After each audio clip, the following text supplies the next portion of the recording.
Hey friends, if you wish to know what the Catroot and the Catroot2 folder is and how to reset them on Windows 11, then please watch this video. So the Catroot2 folder is the one of main importance here. Now I'll tell you what it does. It stores the signatures of the Windows update packages, aiding their installation and is used by the cryptographic service. Now I'll tell you why this is important, okay?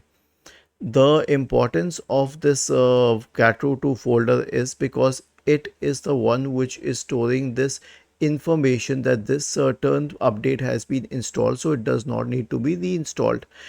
If an update is stuck, our first approach should be to delete that Catroot2 folder and then start with the installation. Now the simple command for it is this one that I have in this list, but the reason I will share the complete script for resetting Windows Update components is that you cannot just run the script and delete the Catroot2 folder or rename it.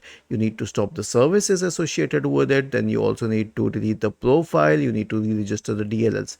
So it's just better to run the complete script. Okay, search for command prompt in the Windows search bar and click on run as administrator.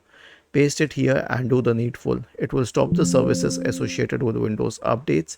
It will delete the Windows update profile. It will rename the software distribution and Catroot2 folders. It will re-register the DLLs.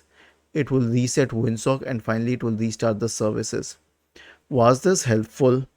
If yes, then please subscribe to the channel. If not, then let us know in the comment section of the video on how we could help you further. Thank you for watching this video and have a nice day.